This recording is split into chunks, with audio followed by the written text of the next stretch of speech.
Idiot, দেখে রিক্সা চালাতে পারো না? ট্রামে বাসে রিক্সায় চলাফেরা করা ছোট লোকেদের পক্ষে গাড়ির মূল্য না বোঝাটাই স্বাভাবিক। ট্রামে বাসে রিক্সায় যারা চলাফেরা করে তারা ছোট লোক? হ্যাঁ হ্যাঁ, ছোট লোক। উফ, বলছি আমি এসব খাই না।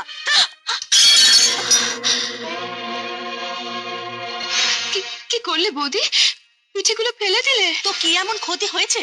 আমাদের বাড়িতে এরকম অনেক খাবার ফেলে দেওয়া হয়। তোমরা যখন দুজনে দুজনকে পছন্দ করো তখন আমি আপত্তি করব না, তবে বাবা হয়ে মেয়ের ভবিষ্যতের দিকটাও তো আমাকে দেখতে হবে। আগে পড়াশোনা শেষ করলে, কম্পিউটারে ভালো রেজাল্ট করেছো, এখন কি করবে? আগে আশা করছি কোনো ব্যাংকে ট্যাঙ্কে বা কোনো ভালো কোম্পানিতে চাকরি করবে? কত টাকা মাইনে পাবে? হ্যাঁ, তার চেয়ে আমার টেক্সটাইল ডিপার্টমেন্টে চার্জটা নাও। হ্যাঁ, আমি সময়ের অভাবে সবকিছু দেখাশোনা করে উঠতে পারি না জানো। তাছাড়া একদিন একদিন তোমাদের তো সব বুঝে নিতে হবে। ও ড্যাডি, সুইট ড্যাডি। ব্যাস সুমন, তোমার চাকরি হয়ে গেল। কিন্তু কোনো কিন্তু নয়, অন্য কোথাও চাকরি নিলে জুনিয়র অফিসার থেকে ধীরে ধীরে প্রমোশন পেতে। আর ড্যাডির এখানে একেবারে জেনারেল ম্যানেজার। ও কি গো ড্যাডি, ঠিক না? অফকোর্স, হ্যাঁ। বেললে তুমি তৈরি হয়ে নাও, আমাদের চেম্বার অফ কমার্সে ডিনার আছে, তোমাকে যেতে হবে। আর ও বাই দ্য ওয়ে সুমন, তুমিও চলো না আমাদের সঙ্গে। হ্যাঁ, আমার নতুন জিএম এর সঙ্গে সকলের আলাপ করে দিতাম। আমি এই অবস্থায়? নো ম্যাটার, রেডিমেড শপ থেকে পুরো পাল্টে নেবে। চলো।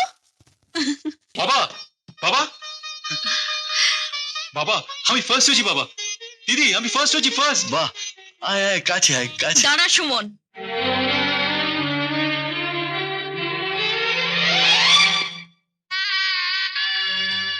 এই পোশাক তোর গায়ে কোত্থেকে এলো?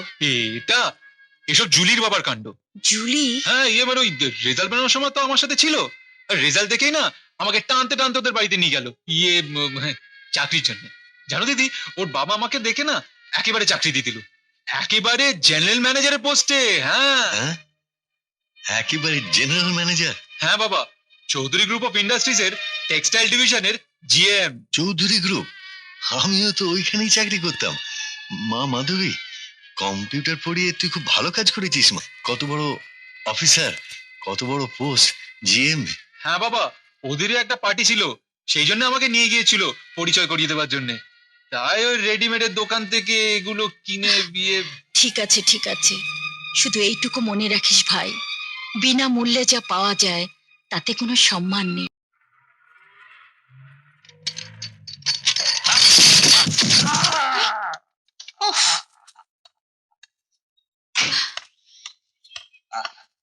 ইডিয়েট, দেখে রিক্সা চালাতে পারো না? আশ্চর্য, তুমি গাড়ি টেনে রিক্সার পর তুলে দিয়েছো, বেচারা পড়ে গিয়ে ব্যথা পেয়েছে, কোথায় তাকে সমবেদনা জানাবে তা না করে উল্টো। আমি ঠিকই করেছি, দেখছেন না আমার গাড়িতে দাগ পড়ে গেছে? তুমি দেখছো না এই গরিব লোকটার কপাল কেটে রক্ত বেরোচ্ছে? রক্ত বেরিয়েছে? ও তো 2 টাকার ওষুধ লাগালে ঠিক হয়ে যাবে, কিন্তু আমার গাড়িটা ঠিক করতে তো কয়েক হাজার টাকা লাগবে। মানুষের রক্তের চাইতে একটা গাড়ির সামান্য দাগের মূল্য তোমার কাছে বেশি? সামান্য? এই গাড়িটা সামান্য? অবশ্য আপনার মতো সামান্য মানুষ এর মূল্য বুঝতে পারবেন না।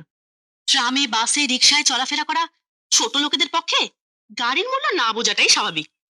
কি বললে? কি বললে তুমি? ট্রামে বাসে রিক্সায় যারা চলাফেরা করে তারা ছোট লোক? হ্যাঁ হ্যাঁ, ছোট লোক।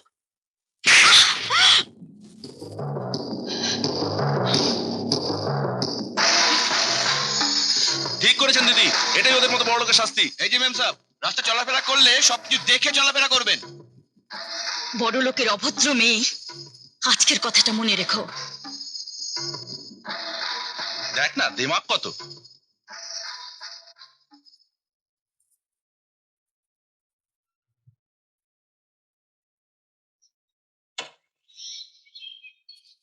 High Julie. কি ব্যাপার ম্যাডাম, মেজাজটা ভালো নেই বলে মনে হচ্ছে? আর বলো না, একজন মহিলা আজ কতগুলো ছোট লোকের সামনে আমাকে অপমান করেছে। প্লিজ জুলি, আজকের দিনটা অন্তত মেজাজটা ঠান্ডা রাখো। দিদির সঙ্গে দেখা করতে যাবে না?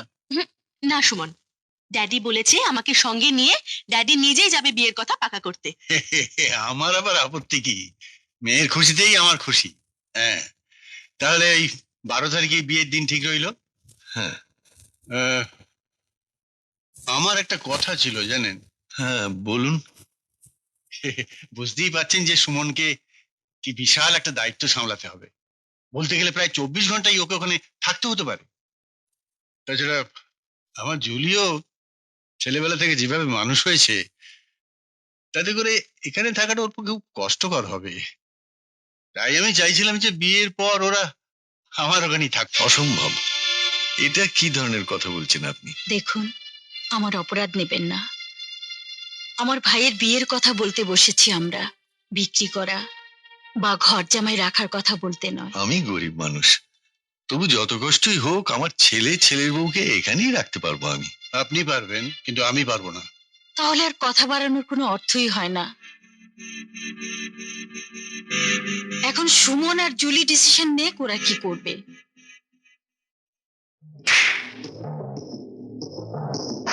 আমি এখানেই থাকতে চাই ড্যাডি। হ্যাঁ, কি বলছিস তুই?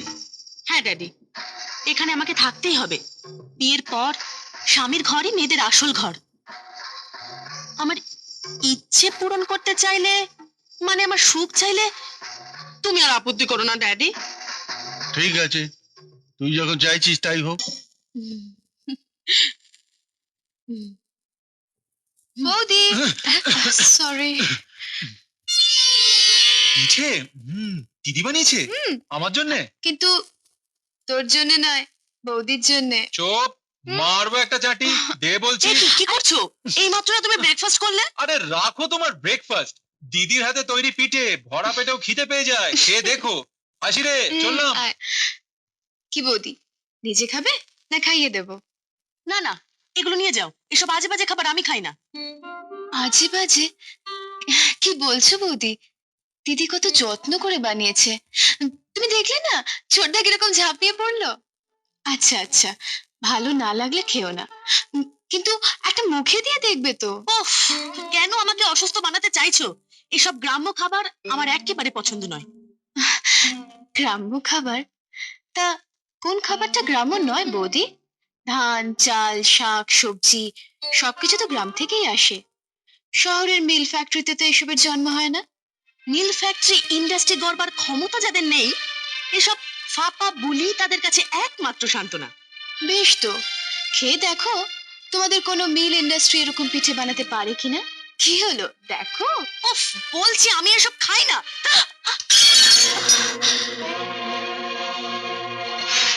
কি করলে বৌদি?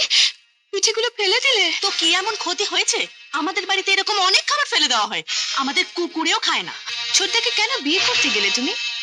আমার তো মনে হয় ছোটদার চেয়ে তোমার বাড়ির কোনো কুকুর। চম্পা, দেখ দেখ দিদি, পিঠেগুলো কেমন ছুঁড়ে ফেলে দিল। বলে কিনা ওদের বাড়ির কুকুরেও খায় না। আহা, মন খারাপ করছিস কেন? সবকিছু কি সবার ভালো লাগে? চল তুই। জুলি, এগুলো তুলে ঘরটা পরিষ্কার করে ফেলো। সুমন ফিরুক আজ।